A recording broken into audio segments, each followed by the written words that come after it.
divided the souls of the righteous and the unrighteous. Right. We would have to connect the verses.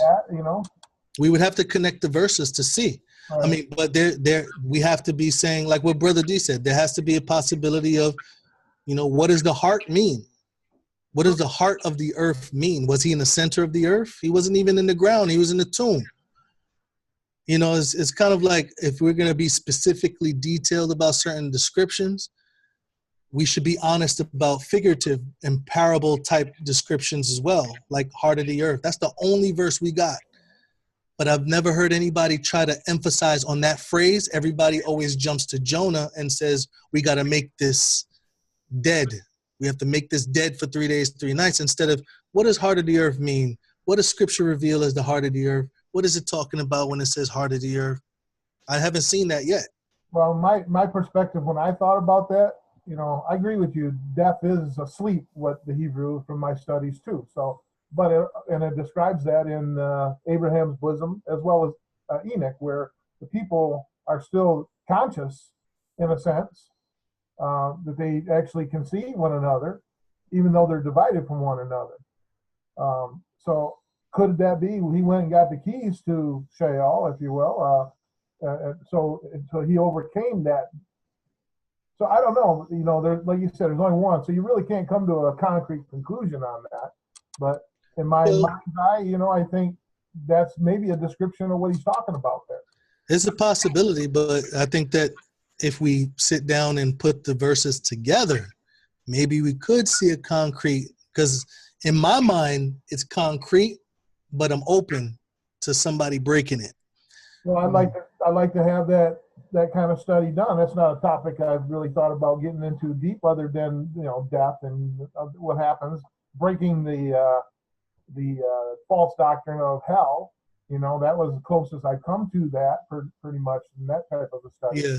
And I think maybe there's some keys in that study that may bring some light to it, that I hadn't really thought of it in that perspective, because my mind was there, where I just told you. So yeah, that's interesting subject. Yeah. And maybe we won't ever have the answers to that one either. We can only speculate and come to our own conclusion, and it doesn't really change our faith. Does it really affect us in that way, Right. I mean, did Jonah die? He spit him out. he spit. He wasn't dead. Some people I've heard said that he did die in there too. So I don't know that it says that he did or he didn't, but I think if he spit him out and he was alive, then maybe he was still alive when he was in there. He prayed. He was praying in the whale. Kind of the same as the dungeon with the lions and that type of stuff. He was in there like Daniel was. Probably the same as Gethsemane, I would say. Yeah. I don't know. Hint, hint. It is. You learn so much. There's so much we don't know. Yeah. Doctrines that we came out of really set stuff. Believe me. As many studies as I have done since I've come to this truth, 200 and some of them, I don't know exactly the number, I found that all the stuff that I thought I knew was in error. It was fraudulent, Yeah. Back to what I was taught in the doctrination that they, like you said, they push on you, and I just listened to what they thought, and that's what I believed. But now that I've studied these subjects, I found that they were off. They were in error. Every single one I've learned that I was wrong in. So, that's why I don't ever say, hey, I'm concrete on anything until I've actually conducted a study. And even the one that I'm looking at, when does that day start? Well, I don't know that we have a conclusion on that, but I like your ideas. And it was Milo that really got me to thinking that I need to change my perspective here, maybe. Because I've heard conjuncture, and we counted back from the full moon, which I know that's the midday. So I'm always open to learning stuff. Yeah. I don't know it all for sure, and even my stances, I don't stand on it unless somebody can change me. Mm-hmm. But we can't go into this thinking that we got all the answers, because we're going to be shown that we don't somewhere. And even the translations we got really skew our perceptions of things. Right. Everything is based off of what another person is telling us. Yeah. So, yeah. Milo, you want to say something? Yeah, I had two questions. One, because you kept mentioning the heart of the earth. What's your take on that? I know you're kind of going around it, but what was your actual take on that? And then the second question was, so if there's differences, whether, for example, there's small differences, like some people are a day ahead, a day behind. Some where for example, right now where I stand is you guys will be celebrated a month after, which is technically not wrong because we see Passover can be celebrated on the second month, but then it separates all of our feasts by a month. How does one fellowship in that, or like really have unity in that, if one mindset is no, it's really a month later, and the other is nah, it's really this month? So just those two of my questions, and I recorded for his sake since he had to walk Daisy. So those are my two questions. Well, with the month ahead, I mean, me and Katora, we don't mind doing it with people who's doing it those dates. People that's doing it with our dates. We're not. When it comes to dates, we're not like, oh yeah, you need to have the exact dates. When it comes to principle, is different. Like that's what I believe we're talking about. We're talking about principle, and 3 days, 3 nights, 3 days, 3 nights, third day, fourth day. Like that's not really the point, but it's the principle behind it. Do we believe in the resurrection of the Messiah? Do we believe that he's alive and he's empowering us? Those are things that was taught in the book of Acts. So dates is not like, we would keep it twice if we was closer to you guys. Heart of the earth. Milo, you asking these questions? All right. Heart of the earth. Scripture. You can get the scripture. I'm not opposed to that. So You had them. the phrase "heart of the earth," I believe, it's a spiritual term. He wanted us to understand what he was going through. I believe he wanted to express what he was going to experience.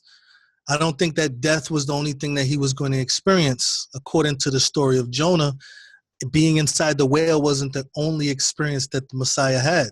If you look at the story of Jonah, that sacrifice that he made when he was tossed over so that way the other individuals could live, that was also an experience that he had as well. And when you look at what he was talking about in the book of Jonah, he never mentioned about being tormented in the whale. He always mentioned about being in the water or being surrounded by water. The only way he can be surrounded by water is if he was inside something that was preserving his life. So he was inside the water, and he looked at the water like it was like a jail to him. And I think that when we look at the water and we look at the earth and we look at the heart of the earth, we see that the scripture does use those terms. And we don't have to like try to make up a reason for what the heart of the earth may mean. We could just go back to Jonah and look at the word heart of the earth. And the word earth is not only emphasizing on land, but is also emphasizing on people. And when it talks about the heart of man, or the heart, it's talking about sin.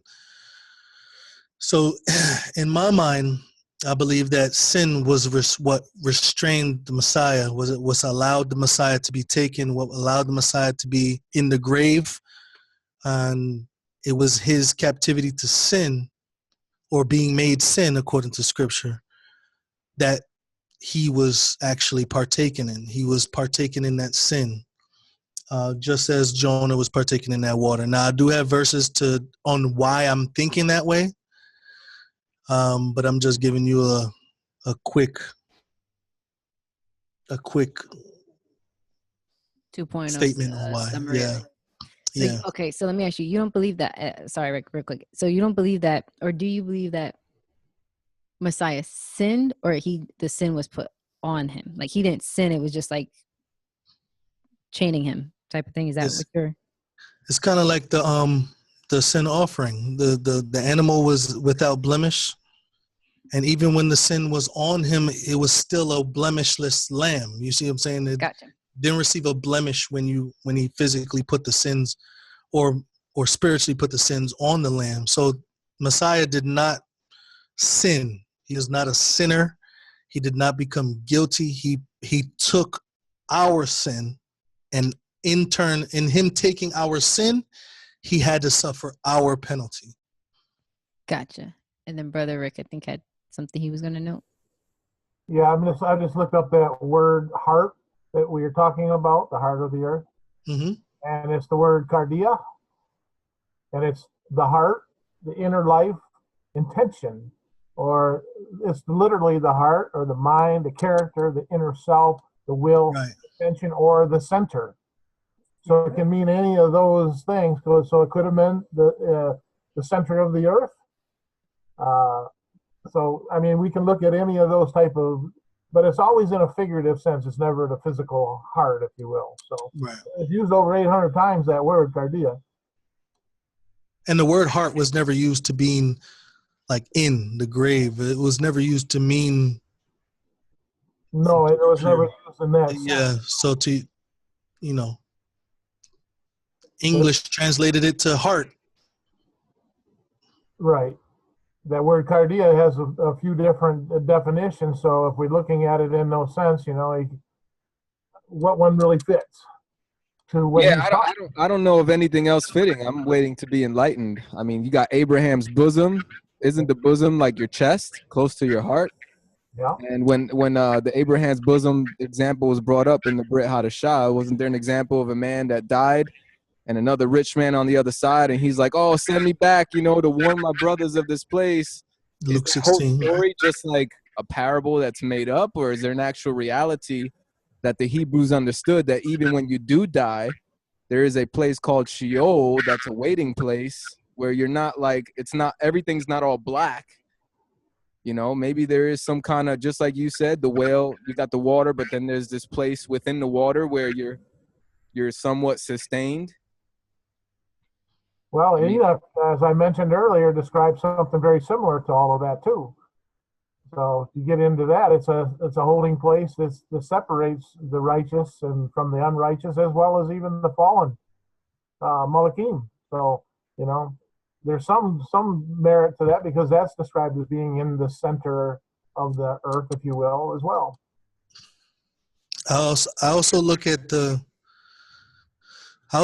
fact that in the Messiah's experience, Yah never let them touch him.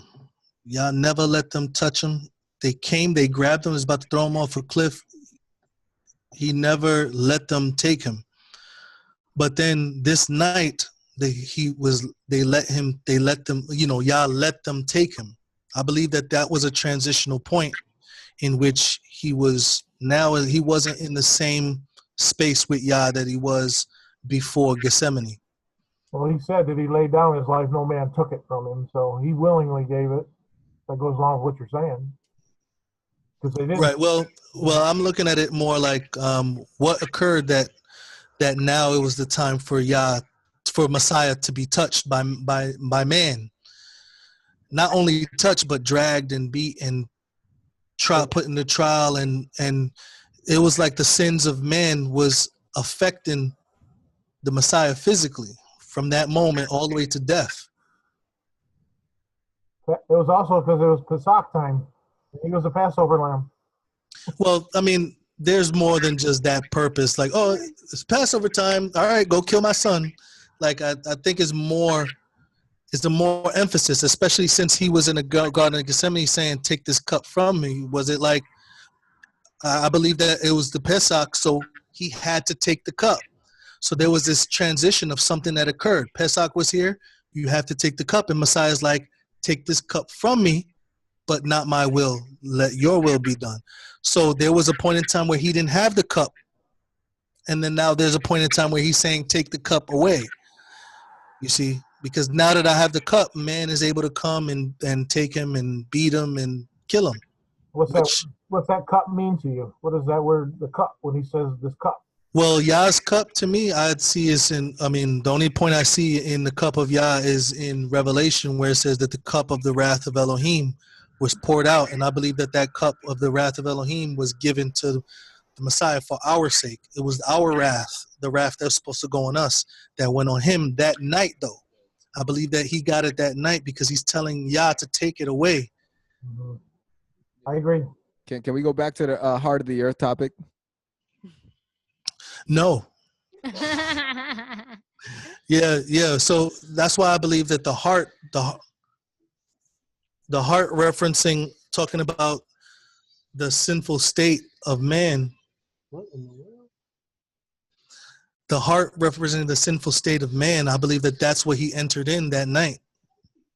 So he entered into the sinful state of man. He suffered the consequence of the sinful state of man, and he died just like a sinful man in between two sinful men.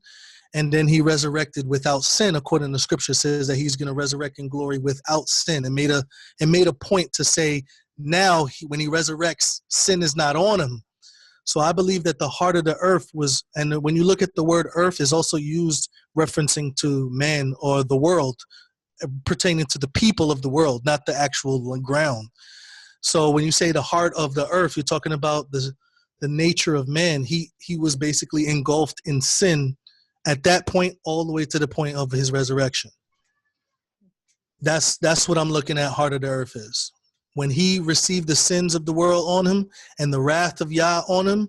That was when he was in the heart of the earth. But like I said, it's based off of a lot of verses that I looked at, not just statements made. Let me take a look at that word earth then. Is 1093 is a ye, which is actually the earth, soil, or land. Earth, soil, land, region, country, inhabitants of a region. All right, but that word earth is not only used that way. It's not only used for land or the ground. But it is in this particular word that I'm looking at. I pulled it off that particular word. This is the definition of how it's been used. No, the definition is not how it's being used. It's just a definition. It's kind of like the word yam. The word yam is not used that way all the time. Sometimes the word yam is referring to light. So there's words that shows a definition, like land. It shows land, but if you look up in the concordance, everywhere where it's used, there's some points where it's not talking about actual land. So just because the definition says land doesn't mean the context is using it that way. Do you have any of the scriptures, Jadiel? Looking at it, there's 252 uses of it. I'll take a look through here, see what I find. It's interesting that you said it that way, so that's why I'm looking. Let me see if I can pull it up. Now I'm just sharing my view. Yeah. Hey, I like your view. But I'm looking to see how where it's used as for men, other than just the physical earth or ground or land or whatever. Soil. You guys don't have to be. What is that?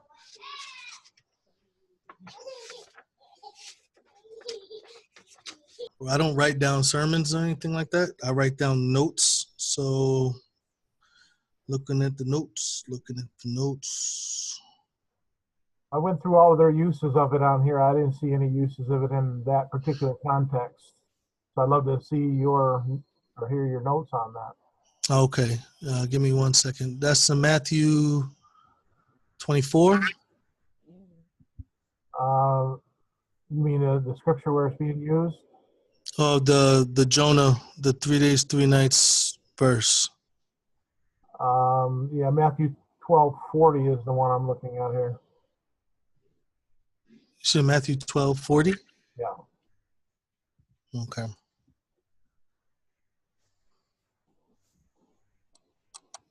Well, you're looking at that, Jadiel. Quick question: do you use like the Septuagint too, where you see the same Greek word in the Brit Hadashah and the Greek word in the Tanakh to also get like? No, I don't use the Septuagint. I like to stay safe with context. So I rather look at context and see if there's other verses that kind of support that context. But like I said earlier, I don't take one verse and I don't make a perspective from one verse. Mm-hmm. I kind of take a bunch of it and come up with a conclusion based off of what it's talking about. Same way I do. No.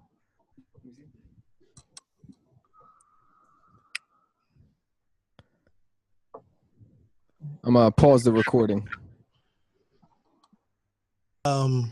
Greek word. Like I said, the English translation is basically just telling us earth, or whatever it ground or whatever is deciding to tell us. So in Revelation 13:3, it uses the same Greek word is translated as the word world, which is the same gay, which means soil, region, globe. Well, let me go back on the globe. Terrain. So when you look at verse 3, it says, "And I saw one of his heads as it were wounded to death, and his deadly wound was healed, and all the world," that word is gay, "wondered after the beast." And that word world is the same word as the word earth, and even though the definition is pointing to soil and terrain, we know that based off of the context, the world wandering after the beast is not talking about the ground. Right?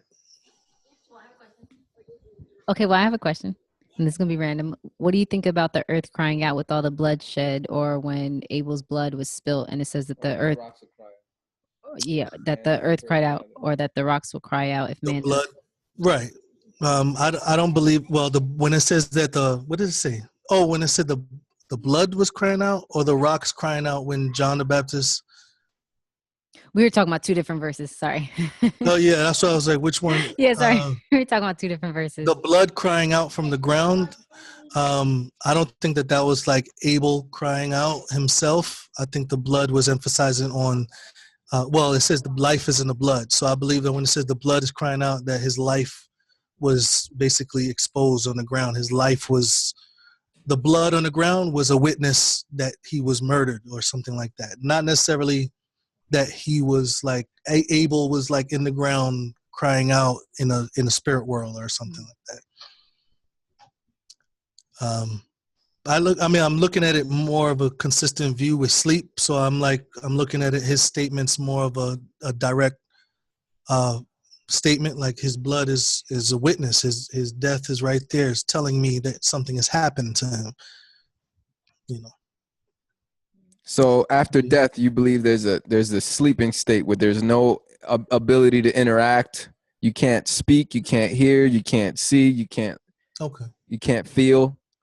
All that. Well, yeah, based off of Ecclesiastes and showing how the death, when a person dies, they can't praise Yah, they can't curse Yah, they can't praise man, they can't curse man, they can't work, they can't do anything, they don't think, they can't love, they can't.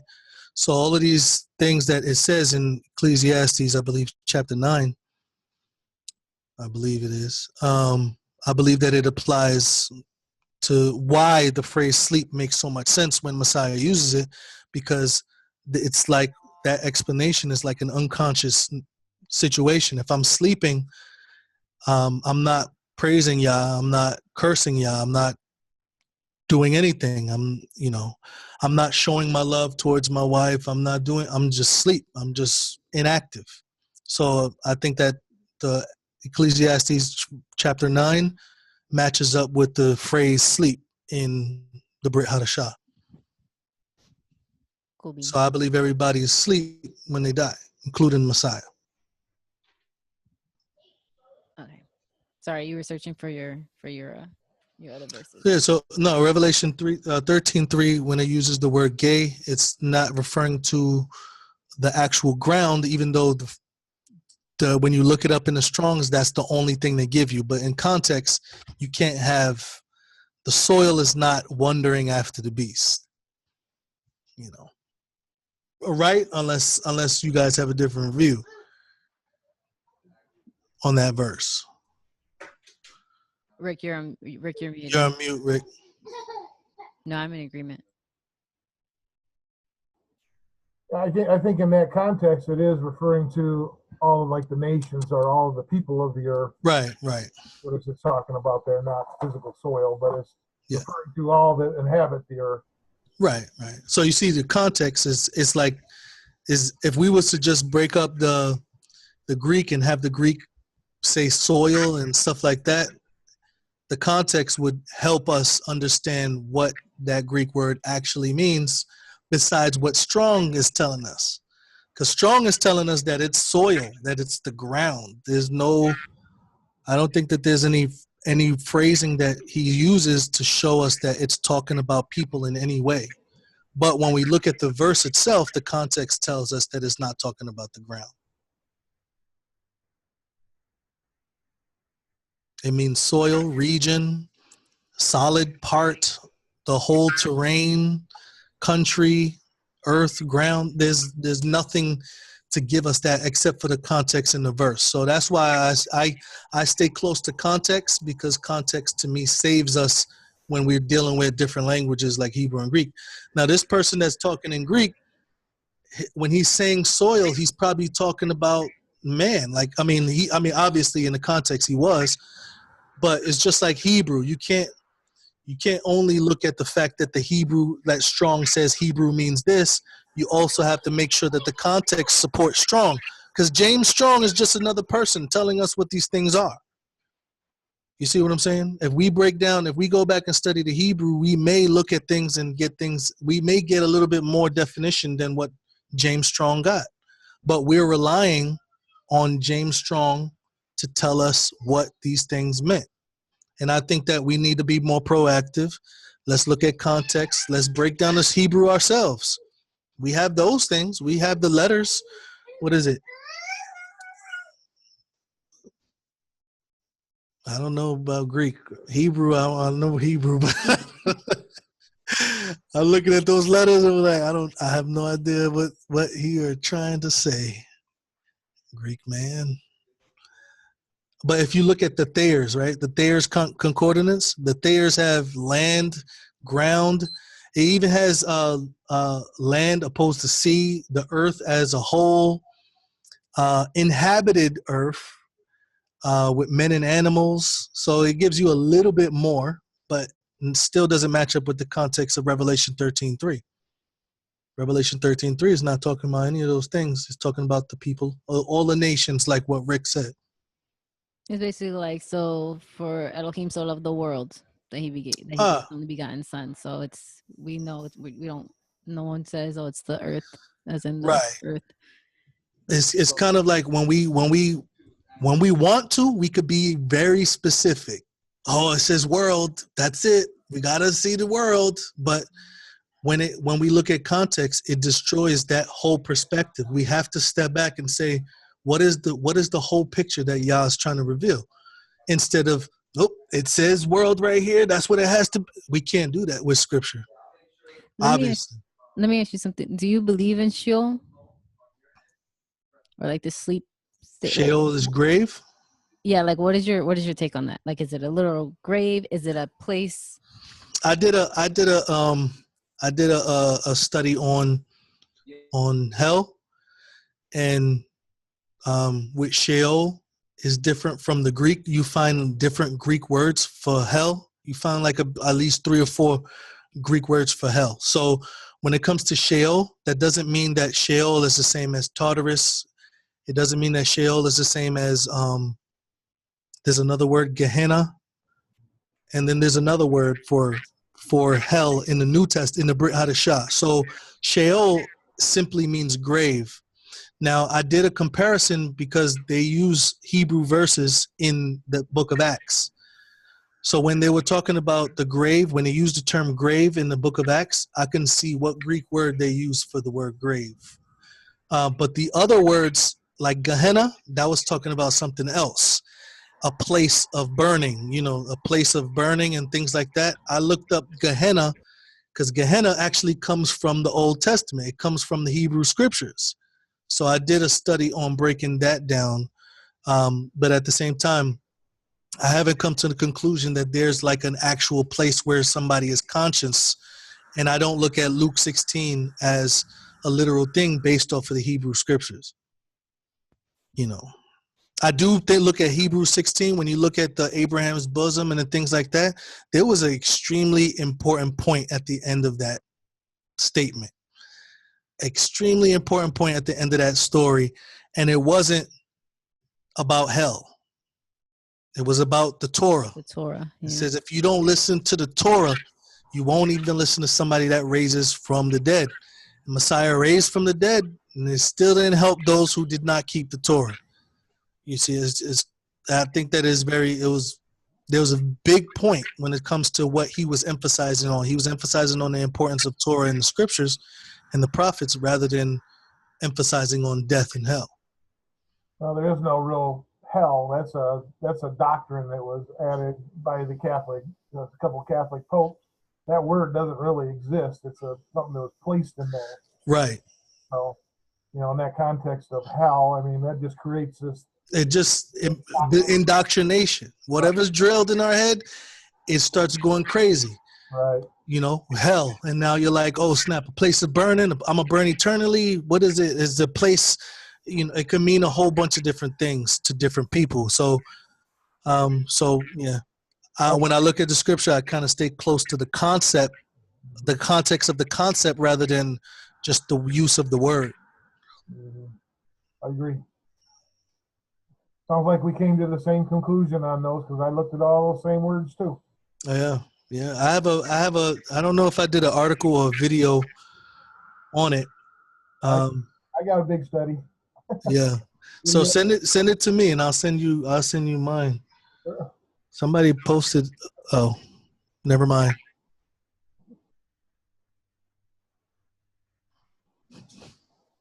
We were on the topic of Yahusha raising on the third day, being in the grave for 3 days, 3 nights. Right. Whether it was on Friday, things of that sort. Yeah, I'm gonna pause it for a second. Yeah, wait, I have a question. No, I have a question. That's why I wanted. This is completely going back towards the Passover. Two questions.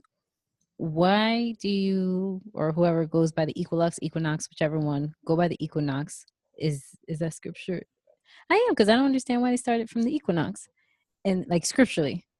And then the other question I had, I lost my train of thought. The other question was, why do you not go by the barley? That was my other question. For whomever, between Rick and Jadiel. Those are, well, actually, I don't even know if Jadiel goes by the equinox. So I guess Rick would be the equinox question, and then barley would be Jadiel. He goes by the equinox too. He said it earlier. Okay. You don't go by the barley, so I'll let him answer Yeah. that question for you. The barley, I don't go by the barley because they were in Egypt. There was barley in Egypt, and it was destroyed. It did mention the barley in Egypt being destroyed. I think is the emphasis on the season that we were in. But if you notice, most groups don't go by barley in Egypt. They go by barley in Jerusalem, which nobody ever heard any command to go by a barley in Jerusalem. So, secondly, equinox. In my study, equilux is the beginning of the time in which there's a certain time period of light during the day, about 12 hours, but that point does not reach the whole face of the earth until the time of the equinox, which the weird part is those are two Latin words that mean the same thing. Like one means equal light and another one means equal night. And they both emphasize on having both equal day and equal night. So it's a little weird as to why they created these two Latin words. But equilux occurs before equinox. The equilux is the beginning of the time when people are starting to see equal 12-hour days and 12-hour nights. I don't mean to cut you off. I did get that, but I'm trying to gather why that's your determining factor as to when to look for. You look for the new moon after that, correct? Yeah, I look for the new moon because to me, I believe that that's an indicator of spring, the changing of the circuit of the sun. In the scriptures in Psalms 19 talks about the circuit of the sun. So we know that there's a point in time when the sun is further away and there's a time when the sun is closer to the earth. So this is a transitioning point when the sun is moving closer to the earth and now it's just going up from there. So that's kind of why I look at that. There's no biblical phrase for equinox. there's only spring. There's only the word itself, abib, meaning green, or emphasizing on when things grow. Okay, So- so I have another question then with that. Okay, so before the next moon comes and the weather gets warm and there's flowers beginning to bloom, right? Within the first few weeks of April, right? Why is it that wouldn't be already considered spring? Why do you for what I guess I'm trying to get to is why can't the month have already started and spring start within a month that has already begun? So for example, I started on the 17th as my new year, right? And then I mean, I'm honestly just going by the regular calendar because this is something I have to seek out for myself. This is where the questions come from. Nevertheless, so the 17th started the new year for me, and I see springtime is going to start within this month versus you wait for the equinox, then you wait for the new moon, and spring has kind of already begun. Do you understand my question? Yeah, a little bit. Are you saying that can the year start before spring begins, or Yeah, I guess so. right? I think that Yah is very specific. Will a spring feast begin before spring?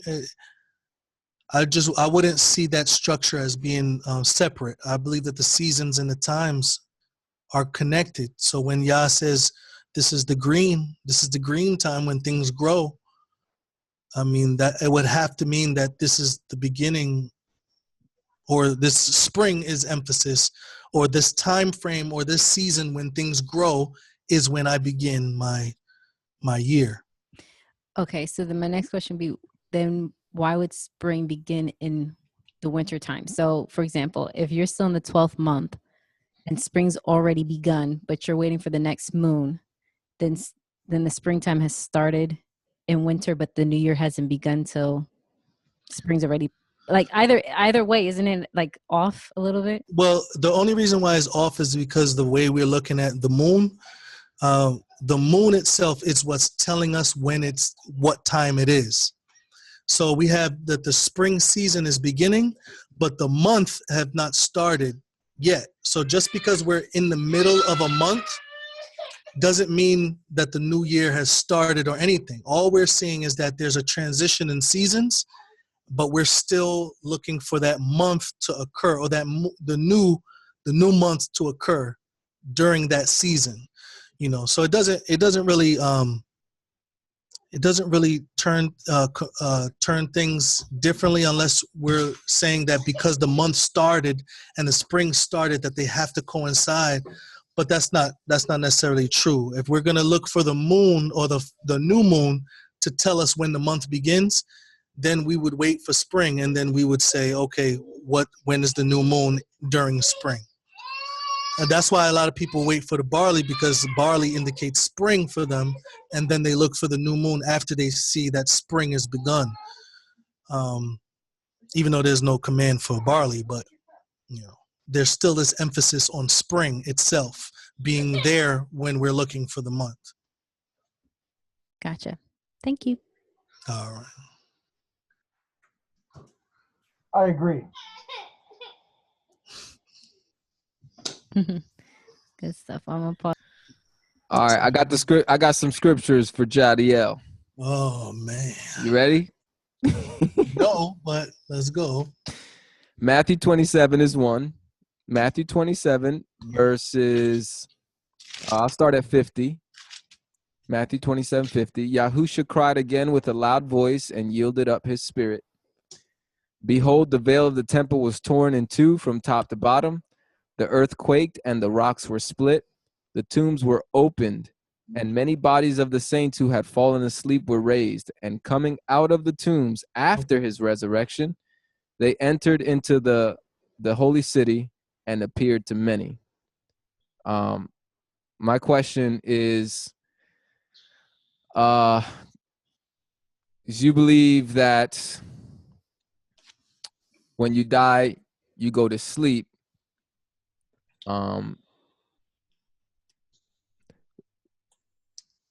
Man, I lost my train of thought. I believe that those were people that was resurrected with Messiah.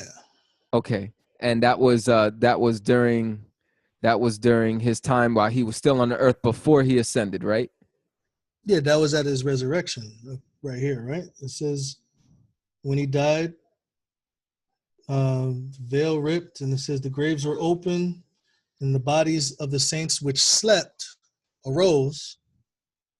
And then it says that they slept, now they arose.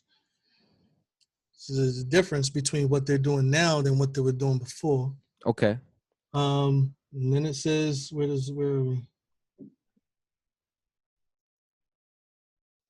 Oh, and then it says, and they came out the graves after his resurrection. In verse 53. Right? I'm just trying to retrack. Yeah, I'm just making sure you're seeing that as a legit situation, because when I asked earlier about it, you said you were maybe you didn't know what scripture I was referring to, but you were referring it to the Noah's Day or something, so you probably confused it with another passage. Oh yeah, no, like they're not dead no more. They're not Okay. asleep no more. They rose. They rose with Messiah. My next one is, I think it's 1 Peter. Come on. 1 Peter chapter 3. Starting at 18, it says, because now you said earlier that souls don't hear, they don't speak, they don't interact, they're sleeping, they're mute. Verse 18, it says, because Messiah also suffered for sins once, the righteous for the unrighteous, that he might bring to you to God, being put to death in the flesh, but made alive in the spirit, in whom he also went and preached to the spirits in prison, who before were disobedient, when God awaited patiently in the days of Noah, while the ship was being built. In it, few, that is 8 souls, were saved through water.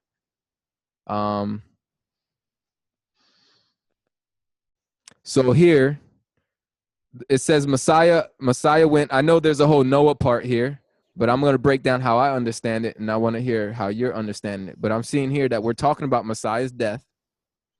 Verse 18, he suffered and then being put to death, right, in the flesh. So he physically died, but made alive in the spirit, talking about being resurrected, in whom he also went and preached to the spirits in prison.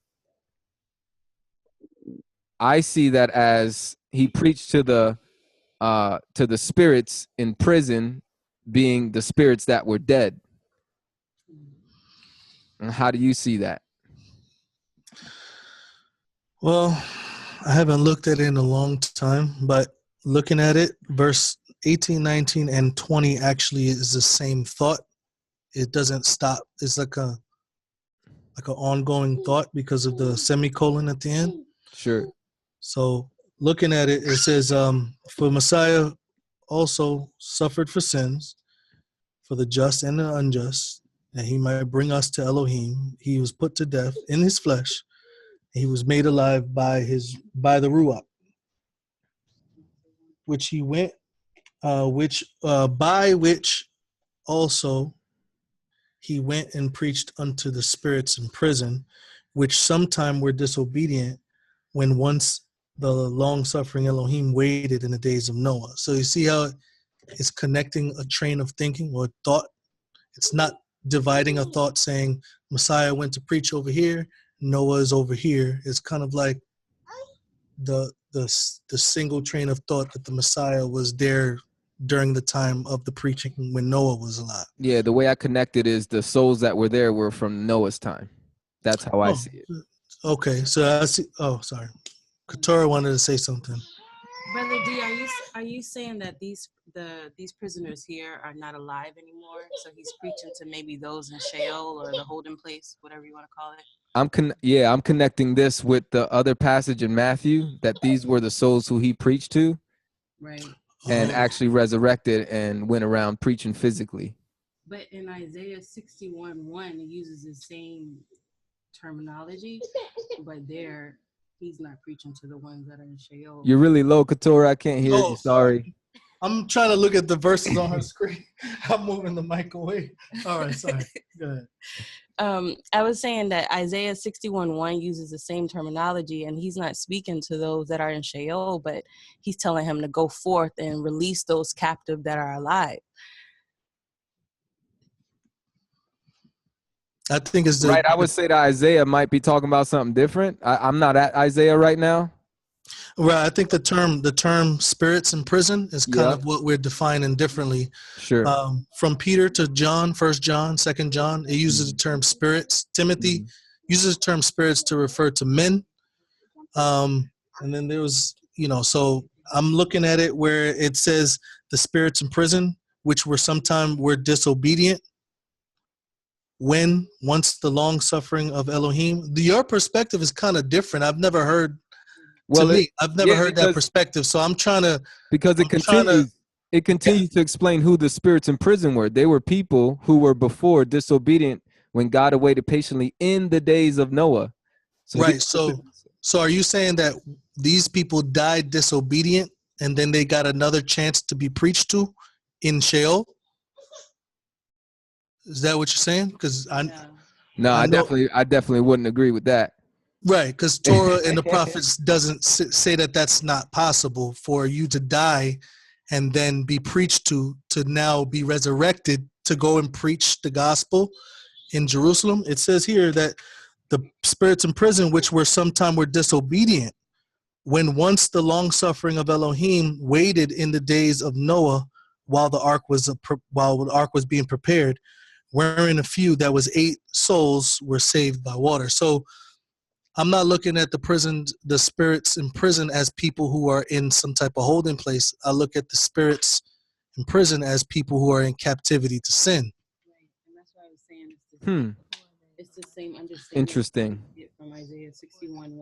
61:1, where he says, "I came to set the captives free, the captivity free."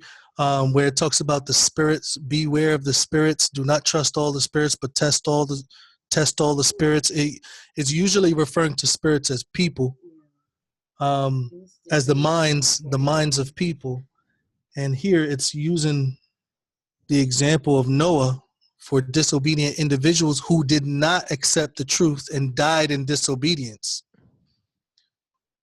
So if you look at that, there's no way Messiah went back and preached to disobedient dead people to get them to resurrect that would kind of change our whole perspective as far as once you die, then there comes the judgment. Right. They would kind of open the whole purgatory idea. Yeah. I mean, technically it is open right now with the place of holding. Let me just throw this the same exact place as purgatory. Let me just throw this in there just as a hypothetical. Knowing that Yahuwah is very merciful.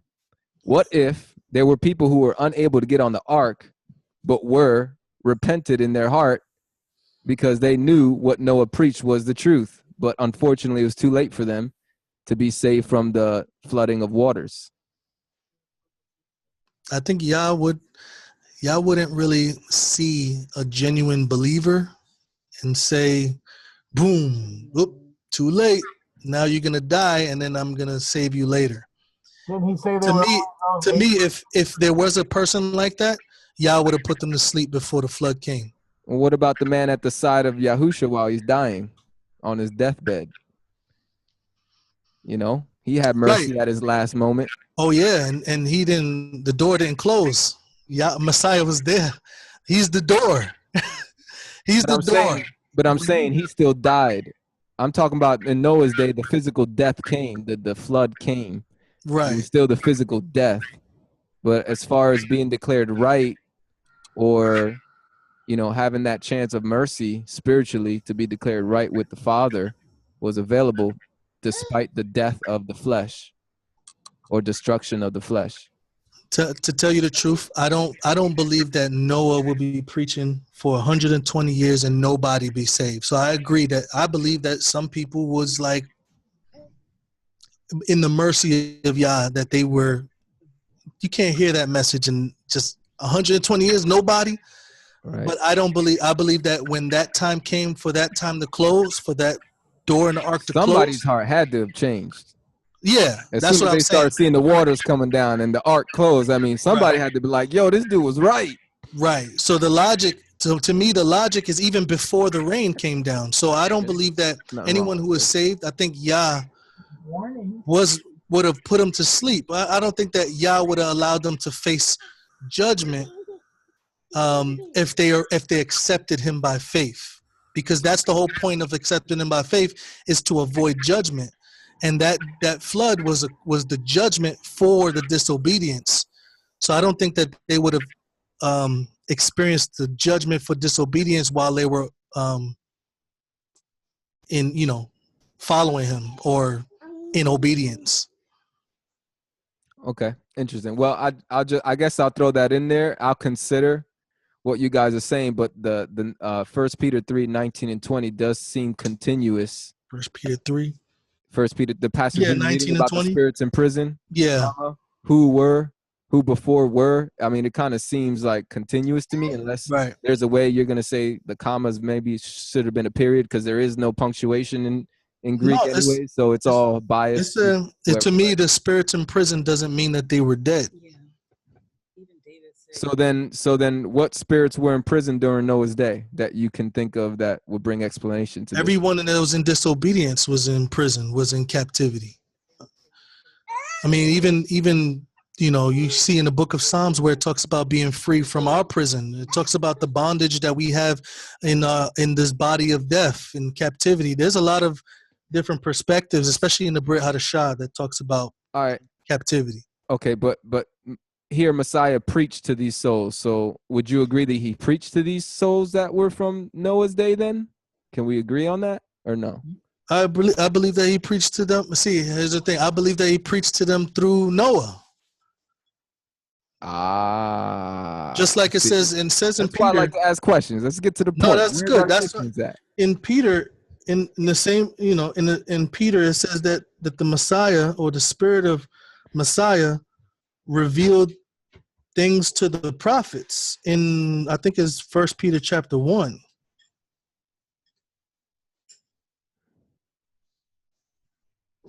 Yeah, 1 Peter chapter 1, looking at verse 10 and 11, it says, of which salvation the prophets have inquired and searched diligently, who prophesied of the grace that which should come to you. Then it says, searching what manner of time that the Spirit of Messiah which was in them did signify, when it testified beforehand the sufferings of Messiah and the glory that should follow. So we even have the Messiah, or the Spirit of Messiah, it says here, testifying to the prophets of what is going to reveal. And we see that the Messiah did testify to the prophets by seeing their writings. Their writings revealed to us what the Spirit of Messiah revealed to them. Okay. So Messiah was the one teaching the prophets, just like the Messiah was preaching through Noah. This is the same book. This is 1 Peter chapter 1, and then we have chapter, if it's going to be consistent, Peter must have said it again in some way. So we have here the Spirit of Messiah in the past talking to the prophets, just like he was in the past talking to the people in Noah's days through Noah. Noah was the prophet at that time. And we are the oracles, right? The oracles of Elohim is whom he gives his testimony to, which was Noah at that time. So Messiah spoke through Noah to people who were in prison to sin. To disobedience, right? Okay. Which is why they mentioned the fact that there was disobedient. Okay. All right. But like I said, this actual perspective doesn't even change like any doctrine, really. It's just a perspective on what's happening. The only thing that I see is that there's a consistent view that dead people are dead. So let me bring it back, because I know it's a long video and we kind of went away a little bit. But the point of doing this session was connecting Yahusha being in the heart of the earth for 3 days and 3 nights. That was the whole point that brought the discussion. What is the heart of the earth? So that's what we're trying to get into. So, all right. I think that's it for now. I'm good. Anybody else got any questions before I stop the recording? Nobody? Going once, going twice. So speak now, forever hold your peace. Because we ain't talking about this topic ever again. No, I'm just joking. All right, shalom. All right, I'm on record. So the video didn't stop. I had one more question. Luke chapter 16 is the last question I had for Jadiel, because he believes that when people die, they don't hear nothing, they don't see, they don't touch, they don't feel. It's just all black until you're resurrected. So Luke 16, what?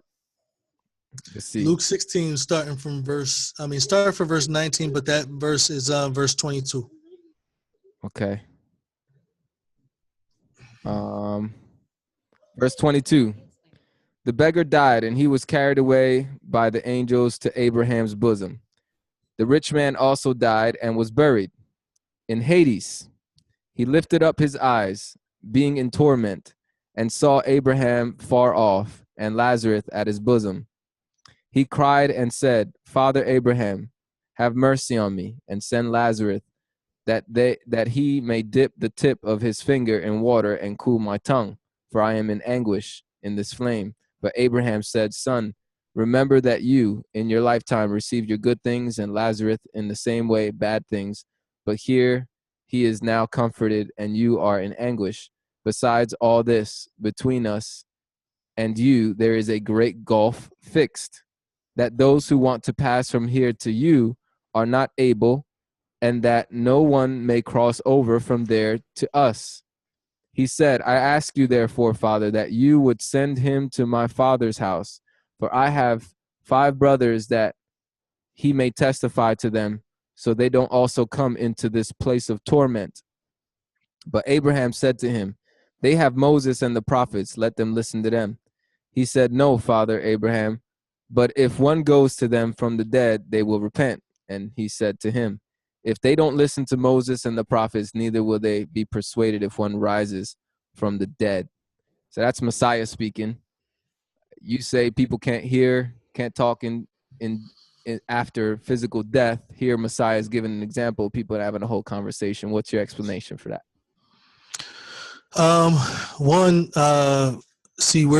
One is the definition of Abraham's bosom. There's a perspective where they're looking at Abraham's bosom like it's the place that Lazarus went to. When you look at it that, there's really no indication of that. The word bosom actually means chest, front area. That's what it means. It doesn't mean that he's in a place where Abraham was. So now we would have to define Abraham's bosom. Secondly, Abraham is the one, the angels took him to Abraham instead of to Yah or the Messiah. I mean, I see this as an emphasis. Just give a quick answer. What if it's not a place after death that is? Yeah, this is a parable telling them. This is a parable telling them about how much importance it is to listen to the Torah and the prophets before you die. Okay, so in your opinion, this is just a parable. It's a riddle. It's a story. It's not reality. It's just a story to give a message. Yeah, the message Lazarus' bosom isn't a real thing. Abraham's bosom, I mean. Abraham's bosom is not an actual place, where Abraham is, and he says, "Hey guys, how you doing?" Okay.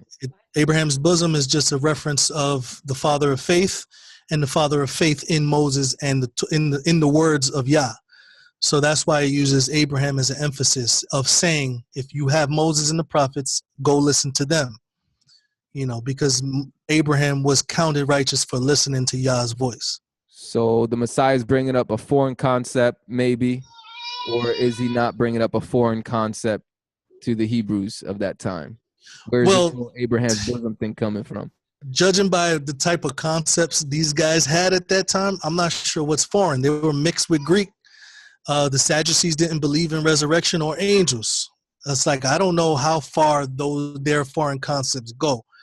But I believe that Messiah was using whatever he understood would kind of strike a chord with whoever he was talking to, such as farm parables, spiritual parables, metaphoric parables, you know. So Messiah is going in line with their doctrines and traditions of men? not going in line with the doctrines, but using an example, an analogy.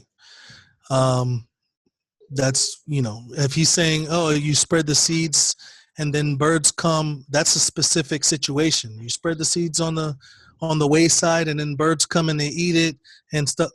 That doesn't happen. So That doesn't happen every single time you put a seed on the wayside. if But he's Abraham's using it. bosom doesn't exist and Messiah said this man was in the bosom, is that not a lie? No, it's a parable. Any parable that's not really there and it's used to explain something else, that's not a lie. That's an analogy or metaphor or a parable. But when you use analogies, you use things that are real and that work. Like Messiah used parables, he always related earthly things with spiritual things. So if Abraham's bosom is fake, wouldn't he be, isn't that fabricating? Isn't that a fable? No, not if the context is him telling them about hell and heaven. That's not what this statement is even about. The statement is about telling them to listen to Moses and the prophets. So if he was trying to express a doctrine about hell, this wouldn't be a good way of expressing that, because his conclusion is listen to Moses and the prophets. And now if we go back to Moses and the prophets, we'll hear what they have to say about hell. And it's not the same thing that he's expressing here. But So it's more than just listen to the prophets. It's listen to the prophets before you die, because we're talking about death here. That there's no coming back from death. If you do not listen to Moses and the prophets before you die, you're not getting another chance to listen to Moses and the prophets. Yeah, but now we're taking away from like 50% of the story, which is a whole conversation going on there. Well, no, the conversation is him. What's the point of Messiah giving? And I'll end it here. I don't want to beat a dead horse, but what's the point of expressing a dialogue that they're having if that's not even applicable? Of course it's applicable. It depends on what you're trying to apply. If you're trying to apply the state of the dead, then you're going to apply something opposite of what Moses and the prophets is that whole emphasis on Moses and the prophets. You would ignore that whole emphasis, which is what many people do when they look using this verse. But if you use this verse and look at the context, he's explaining what they did when they were alive.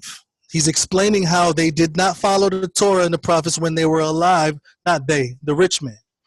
Yeah. And he's expressing that when he died, now he is in turmoil and desiring other individuals not to suffer the same fate as him.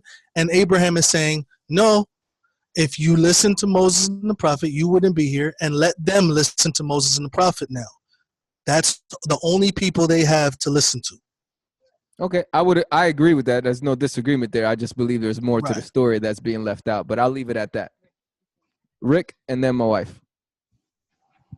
I guess I have a question or statement in regards to whenever it was spoken in parables, didn't he always say, I speak to you in the parable? Not necessarily. I would have to go to every single parable to check. That'd be a question that I'd pose, because he said that many times, but he didn't say it before this. So I'm just curious. Well, do you know if he said it in front of every single parable? I don't know if he said it in front of every single parable, but I know he said it multiple times before he spoke. Yeah, definitely. I do know he said it. So everybody who doesn't know the answer would have to check every single parable. So then I guess we can't necessarily assume he was speaking in a parable unless we check every single parable. That would be my conclusion as well. I have a verse regarding that. Matthew 13:13.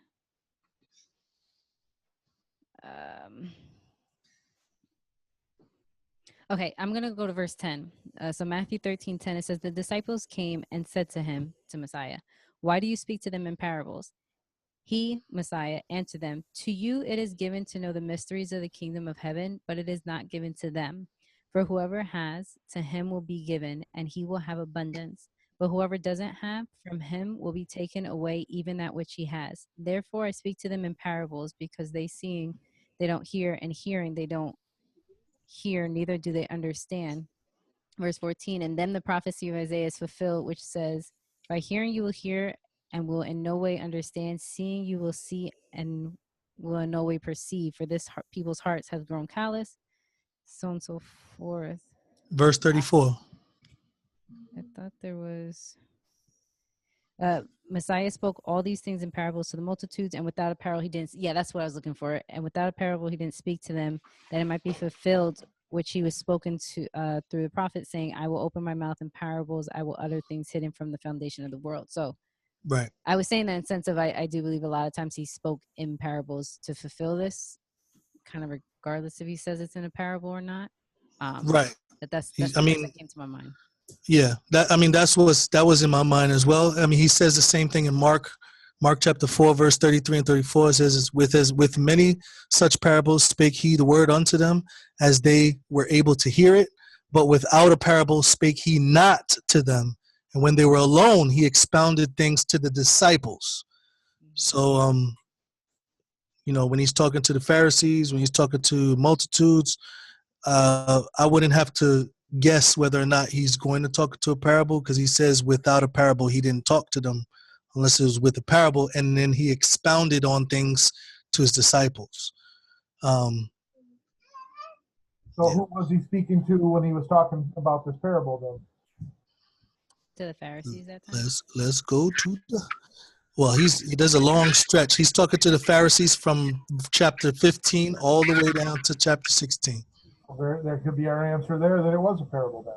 So he's talking and then when he begins to speak, he starts out in verse 3 by saying, and he spake this parable to them, and then he talks multiple parables constantly. And we know there's no chapters in the Greek. So he's constantly talking in parables all the way down to he stops talking in chapter, let's say 17. So he's talking from parables from chapters 15 all the way to 17, nonstop. Well, there you go. Then that very well could be a parable then. There's not anything he said that I wasn't did have a parable. question though. What are your thoughts? He would in between the parables say something real and then go back to parables afterwards. But that's not, I don't see that. It's not about it being real. It's about it even being possible. Like, I don't see him, all the parables he used regarding trees, regarding servants and masters, regarding tokens and coins, and regarding seeds and different grounds. These are all things that are earthly, possible, real things, even though there's no proof that those situations are actually occurred. It's things that can occur, so they exist. They're real. That's my point. I was just saying he's not coming up with fake stories. Yeah, because I agree that there is a gulf, that dead people, because when you die, you're asleep, and there's this, like, I can't go and communicate with them. They can't communicate with me. It's like, I believe that. I believe that that statement is absolutely true. There's certain, just like this, the coin. Now, did the woman actually drop the coin and clean her whole house? Was there a woman that did that? It's a parable, so probably not. But is there such thing as a coin? Has people done that before? Yeah, of course.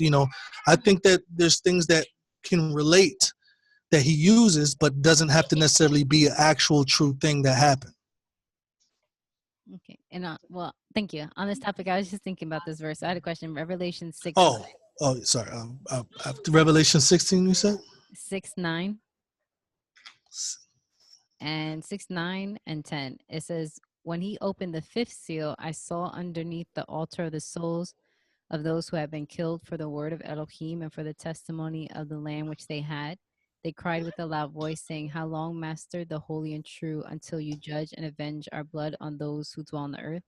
What are your takes on those if they were killed? Where are we? 6? Sorry, 6, 9, and 10. Oh, okay. Under the altar?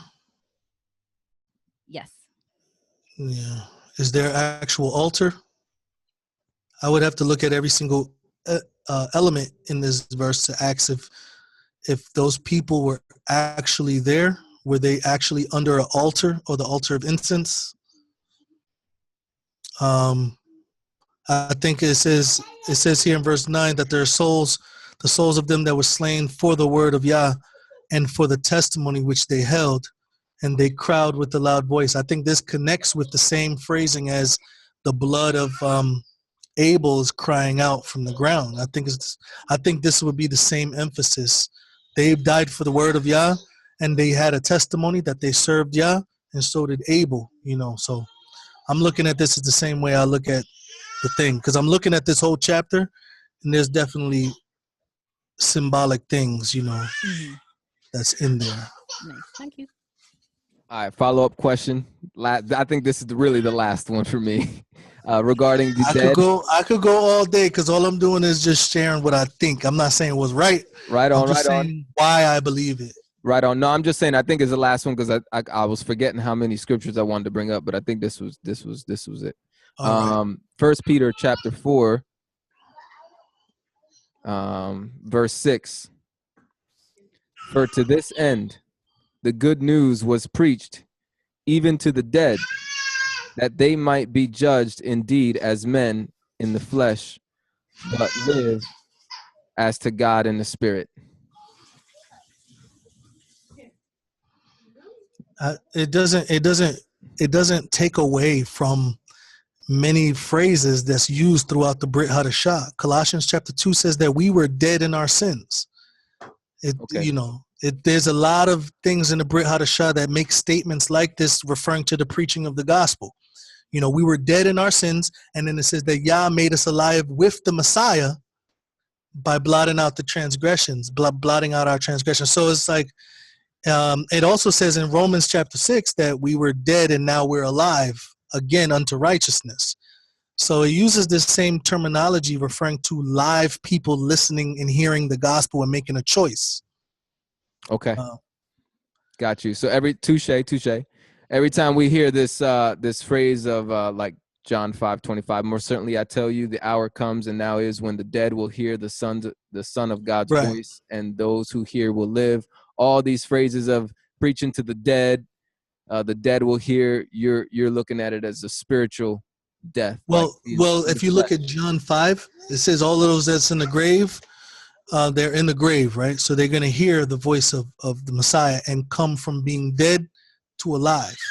There's a state of being dead, and then there's a state of being alive. And if you're in a grave, there's a certain dead state that you're in, but you're going to hear, whether you're wicked or not, because he says he's gonna raise both the wicked and the righteous. So if you agree with them being able to hear, wouldn't that go against your stance that no dead person can hear, see, or touch or feel anything? Not really. It's kind of like you have the voice of the Messiah coming, like the word of Yah has life in it. Like if he's saying rise, it doesn't matter. Like if you're completely unconscious, you're going to rise. You're going to hear that voice. There's nothing that can kind of keep you from, that's a powerful, that's not like a regular conversation where he's just going to say, hey guys, rise from the dead. No, he says that he's going to come and he's going to speak with the voice of the archangel. That's what it says in Thessalonians. And then when he speaks is different when he resurrects you than when he speaks regularly. Almost like a commandment, right? Like he did with Lazarus. Right. It's kind of like when he spoke the world into existence is different than when he said, when he was talking to Martha and Mary about fighting against each other. That's different from him coming back in glory and saying, come rise from the dead. But the whole point that I have in my mind is from Ecclesiastes 9. I'm not sure if we read it. Is it Ecclesiastes 9? It's starting from verse 4. And it says in verse 4, it says, for to him that is joined to all the living, there is hope. But for a living dog is better than a dead lion. For the living know that they shall die, but the dead doesn't know anything. Neither do they have any more a reward, for the memory of them is forgotten. Their memory is forgotten. I'm not saying that we forget them. They don't have a memory. Where are you at? This is Ecclesiastes. Oh. Ecclesiastes chapter 9, verse 4-6. And it says, he that is joined to the living has hope, but he that is a living dog is better than a dead lion. For the living know that they should die, but the dead doesn't know anything. Neither do they have a reward, and their memory is gone. Also, their love, their hatred, their envy is now perished. Neither have there any more portion forever in anything that is done under the sun, which is referring to the earth.